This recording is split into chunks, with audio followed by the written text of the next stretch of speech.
India TV YouTube channel को subscribe करें और बेल आइकन दबाएं। क्या है किसान सम्मान निधि योजना, ये भी आपको बताते हैं। किसान सम्मान निधि योजना के तहत किसान को 2000 रुपए की 3 किश्त में 6000 रुपए मिलते हैं।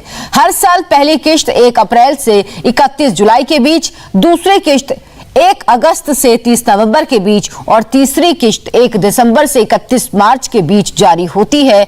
यह पैसा सीधे किसानों के खाते में ट्रांसफर किया जाता है। इस योजना के तहत किसान परिवारों को अब तक 1,15,000 करोड़ रुपए से अधिक की सम्मान राशि दी जा चुकी है।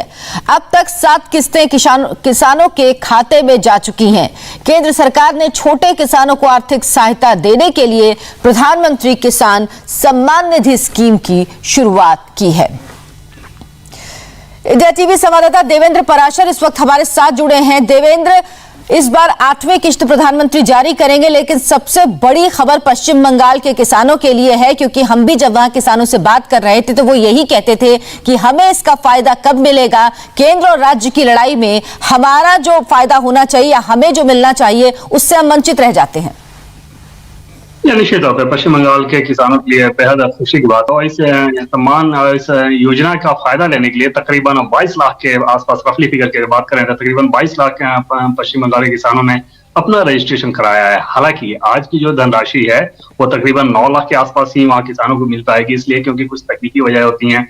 एक बार रजिस्ट्रेशन करा लेने के बाद राज्य सरकार जिन किसानों के अकाउंट को सर्टिफाइड करती है, सत्यापित करती है, उन्हीं किसानों के खाते में पैसे जाते हैं। उस हिसाब से राज्य सरकार ने जितने किसानों को सर्टिफाई किया है, ये सम्मान राशि इस बार जाएगी। लेकिन जिनका सर्टिफिकेशन आगे होगा उन्हें भी वो धनराशि दी जाएगी। और आप देखें तो पश्चिम बंगाल में पहले ही जब प्रधानमंत्री नरेंद्र मोदी वहां चुनावी दौरे पे गए थे तो वो बता रहे थे किस प्रकार से जो बकाया धनराशि है उसका भी भुगतान किया जाएगा। और इस बात को लेकर ममता बनर्जी ने चुनाव के बाद बाकायदा चिट्ठी लिख के कहा भी कि हाँ वो धनराशि दी जाए। तो जाहिर तौर पर इस मसले पे पश्चिम बंगाल सरकार की बात कर रहे हैं तो वहां पे ज्यादा राजनीति रही है। उसमें केंद्र सरकार की कोई भूमिका इस लिहाज से नहीं कही जा सकती कि केंद्र सरकार ने पूरे देश के लिए नियम बनाया है।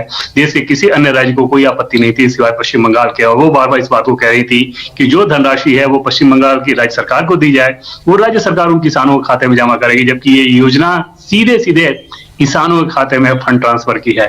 कम से कम अब पश्चिम बंगाल के किसानों के लिए राहत की बात कि आखिरकार पश्चिम बंगाल सरकार ने इस बात की अनुमति दे दी है और अब जो सर्टिफाई किया है उतने लोगों के अकाउंट में पैसे जाएंगे, तकरीबन 9 लाख लोगों के।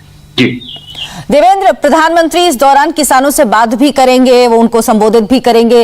ये बातचीत क्या होगी, कैसे होगी और क्या कुछ होगा इसमें, क्या कुछ आज खास भी कह सकते हैं प्रधानमंत्री, कोई जानकारी? निश्चित तौर पर 2 दिन पहले जो कृषि को लेके मंत्री समूह की एक बैठक है, उस मंत्री समूह की बहुत विस्तृत बैठक हुई थी और तकरीबन 2 से 2.5 घंटे तक वो बैठक चली थी। और उस बैठक के बाद ये तय किया, ये सारी चीजें तय हुई थी। अब आप जब प्रधानमंत्री नरेंद्र मोदी किसानों को संवाद करेंगे तो जाहिर तौर पर इस पेंडेमिक के दौर में किसानों के लिए कि वो एक जो डिस्ट्रेस का माहौल रहता है, जाहिर तौर पर उसमें उन्हें कैसे उबारा जाए, क्या कुछ किया जाना चाहिए, जाहिर तौर पर एक बड़ा संबोधन होगा। और खास तौर पर जब किसान गाँव में रहते हैं, पेंडेमिक गाँव में भी फैल रहा है, वहां पर किसानों के सामने एक दोहरी चुनौती हो जाती है। इन सारी चीजों को ध्यान में रखते हुए आज जब किसानों के साथ पीएम मोदी का संवाद होगा तो निश्चित तौर पर उनका मनोबल और आत्मबल बढ़ाने वाला होगा। बहुत बहुत धन्यवाद आपका इस तमाम जानकारी के लिए देवेंद्र पराशर। तो अब से